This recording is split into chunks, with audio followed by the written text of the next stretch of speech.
মানে আমি তোমায় কিছু বলতে চাই। দেখেছো বৃষ্টিটা আবার কেমন বেড়ে গেল। হ্যাঁ মানে না মানে আমি যেটা বলছিলাম, ভালোবাসা ভালো লাগা কথাটা বলাটা যতটা সহজ, বোঝাটা ততটাই কঠিন। সেটার জন্য একটা বয়সের দরকার হয়, আর সেই বয়সটা তোমার এখনো হয়নি। তোমার বাবা একজন নামকরা ডাক্তার, তাকে সবাই সম্মান করে, শ্রদ্ধা করে। আগে তুমি পড়াশোনা করো, একজন বড় ডাক্তার হও, বাবার নাম উজ্জ্বল করো। এসব ভেবে নিজের সময়টাকে নষ্ট করো, আর যত তাড়াতাড়ি এসব তোমার মাথা থেকে বেরিয়ে যায় ততই ভালো। চলো তোমার বাড়ি ছেড়ে দিয়ে আসি। না আমার আমার বাইক আছে।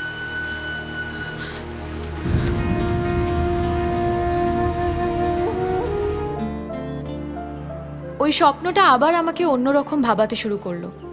পরের দিন ছিল দিওয়ালি। আমি কলেজের করিডোর দিয়ে হাঁটছিলাম, আর উল্টো দিক থেকে আকাশ আসছিল আমারই কাছে। আমি জানতাম আজও আমাকে প্রপোজ করবেই। আমার কাছে ওই স্বপ্নটার পর আর কোনো রাস্তাও ছিল না। এতদিনে হয়তো সত্যিই আবিরের বিয়ে হয়ে গেছে। তাহলে আর ওর কথা ভেবে নিজের লাইফ নষ্ট করার মানেটা কি? তাই আমিও নিজের মনকে শক্ত করলাম আর এগিয়ে গেলাম আকাশের দিকে।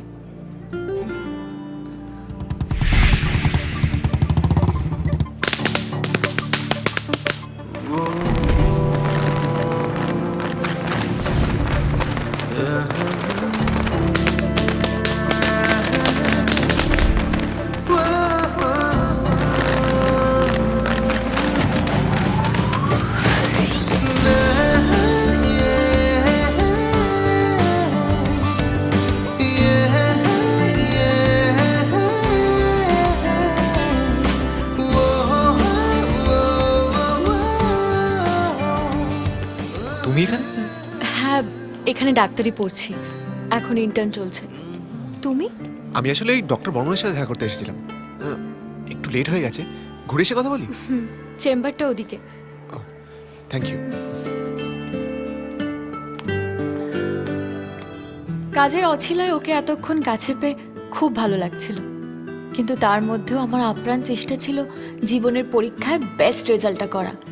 ওর জীবনের বাকি ইচ্ছেগুলো খোঁজ নিচ্ছিলাম। বলেও ফেলেছিল মন খুলে সব। ওর কথার থেকেই তুলে নিলাম একটা তুরুপের তাস। নিজেই রাজি হয়ে গেল আমার সাথে একটা জায়গাতে যেতে। শোন, যা বলার তাড়াতাড়ি বল। আর এমনিতেও তোর এই ফালতু বিজনেস আইডিয়া শোনার আমার না কোনো ইচ্ছে না নেই। ফালতু না তুই এবার শুনলেই বুঝতে পারবি আমার আইডিয়াটা এবার ফেটে যাবে। আমি কি ঠিক করছি বলতো? আমি একটা গেম শো অর্গানাইজ করব। কি? মিস্টার কৃষ্ণনগর। হ্যাঁ, ওই সেই যে মিস ইউনিভার্স, মিস্টার ওয়ার্ল্ড, ওই টাইপের ব্যাপার স্যাপার, ওইটাই। মানে আমি কৃষ্ণনগরের মধ্যে থেকে ভালো ভালো দেখতে সুঠাম ছেলেদের খুঁজে বার করব। তুই? না না ঠিক আমি না, আমি তো অর্গানাইজার, আমি কেন বার করবো? আমার স্পন্সরসদের সঙ্গে কথা হয়ে গেছে, অঞ্জলি জুয়েলার্স, খুব বড় কোম্পানি, ওদের সঙ্গে আমার কথা হয়ে গেছে। Hello hi. তো তার জন্য আমায় কি করতে হবে? আমি নিশ্চয়ই তোর এই শোতে পার্টিসিপেট করব না। দুর্বোকা, তুই কেন করবি? তুই তো করাবি আবিরকে। What? আবির? হ্যাঁ মানে মানে আমি কিন্তু জানি আবির আর তোর মধ্যে খুব ভালো বন্ধুত্ব হয়েছে। তো ওই আবিরের একটা আছে না, জিম না কি যেন বলে, কাকা, এই আকড়া আছে তো, ওই আকড়াতে সুঠাম ছেলেরা আসে। তো সেখান থেকে একটুখানি কথা বলে একটুখানি আমার দিকে কয়েকজনকে একটুখানি পাঠানোর চেষ্টা কর না। তো তোমার বোন, প্লিজ প্লিজ প্লিজ। আরে আরে Nandini Nandini please please please please এই শোন, আমি পারবো না। তোর বন্ধু, তুই গিয়ে বল। আরে বাবা, আমি বললে কিছু হবে না, আবির করবে না। শোন না আমার কথা, লাস্ট বারের মতো বোনটি, প্লিজ প্লিজ প্লিজ। আচ্ছা ঠিক আছে, দেখছি। মারবো টেনে এক চল। এই তোর মতো চোর চিটিং বাচ্চা আমি কেন হেল্প করবো বলতো? আচ্ছা আচ্ছা, রাজাদা চৌ চিটিংবাজ হতে পারে, কিন্তু আমি তো নই। দেখছি।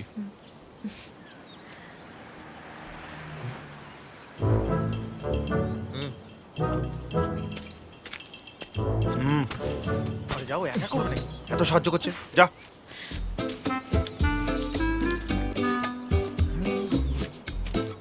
এত লেট করছে কেন বাবা?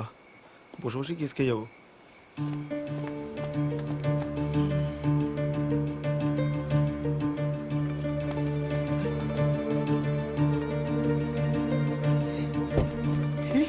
গেছি। দাও দাও দাও দাও, আমায় দাও, তাড়াতাড়ি তাড়াতাড়ি।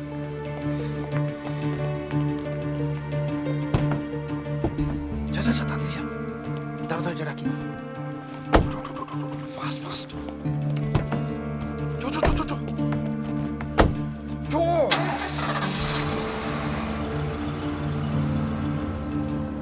ওই যে ওই গাড়িটা, ব্যাস, তাড়াতাড়ি তাড়াতাড়ি, সাবধান। তুমি তাড়াতাড়ি ভেতরে গিয়ে বসো। ভাই, থ্যাংক ইউ সো মাচ। তোর ঋণটা কোনোদিন ভুলবো না। তুই না থাকলে আজকে আমাদের এই বিয়েটা। হ্যাঁ জানি, আমার তোকে অনেক কথা বলার আছে, সেজন্য আমি এই চিঠিটা তোর জন্য লিখে নিয়ে এসেছি। এখন এখন খুলিস না, আমি চলে গেলে খুলিস, লজ্জা করে।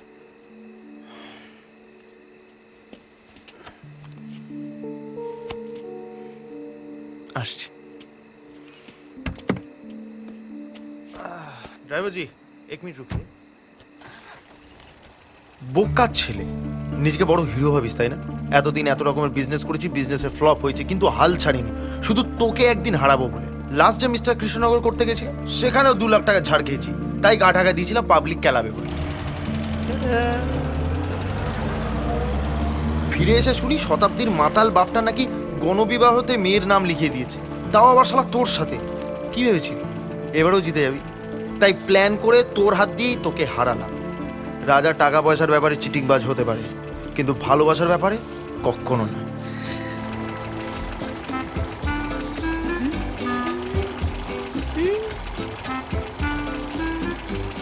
শতাব্দী, চালাক আর ড্রাইভার জি, চলো ভাগ ভাগ, একবার ভাগ। আরে ভাগ, তুম ভাগ ড্রাইভার জি, আরে ভাগো, আরে আটকে একটু।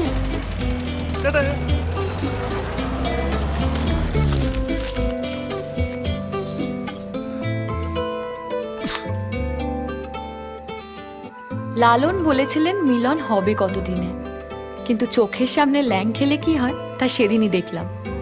লাইফে প্রথমবার আমার ওই বেকার রাজাদাকে হিরো হয়ে গেল।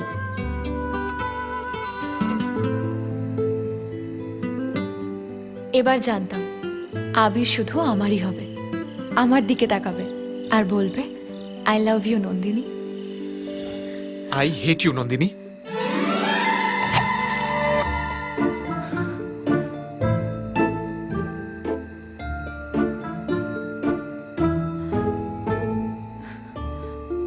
আমাকে ছোট করে খুব ভালো লাগছে তো। কোনো অসহায় মেয়ে বিপদে পড়লে তাকে বিয়ে করতে একজনের কোনো প্রবলেম হয় না, আর কোনো অসহায় মেয়ে মাঝ রাস্তায় দাঁড়িয়ে থাকলে তাকে লিফট দিতে প্রবলেম হয়। মহান চরিত্র।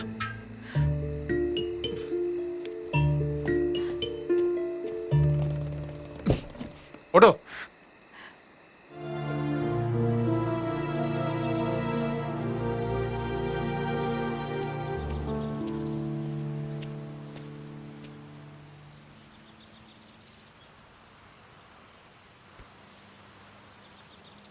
জানো নন্দিনী, আমি খুব সাধারণ একটা ছেলে। ছোটবেলায় বাবা মারা যাওয়ার পর আমি খুব কষ্টে নিজের পায়ে দাঁড়িয়েছি। আবার সেই এক কথা, এবার বলবে তোমার বাবা সব থেকে বড় ডাক্তার, সবাই তাকে শ্রদ্ধা করে। তোমার বাবা সব থেকে বড় ডাক্তার, সবাই তাকে কত শ্রদ্ধা করে। তুমি তোমার বাবার থেকেও বড় ডাক্তার হবে।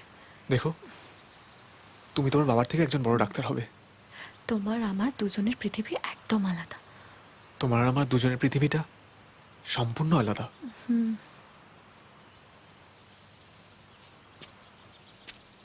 কিন্তু এখন আর আমি এসব নিয়ে কিছু ভাবি না।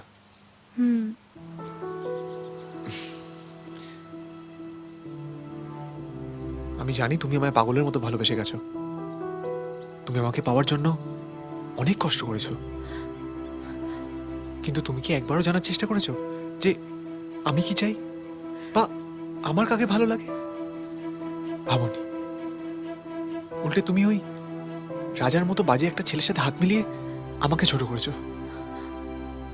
তোমাকে আমি লাস্ট বারের মতো ওয়ার্নিং দিচ্ছি, আর কোনোদিনও আমার সামনে এইভাবে আসবে না।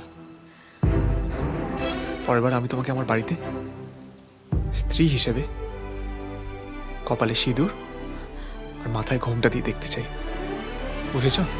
মানে শাট আপ।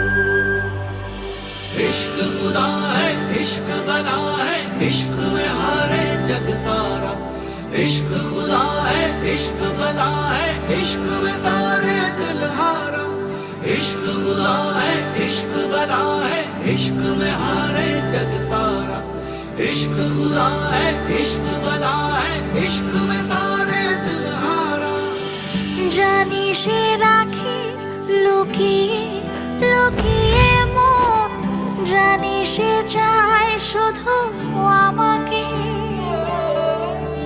তবু সে ভাবে কেন যে রে অকারণ মনের কোলে মাথা রাখে।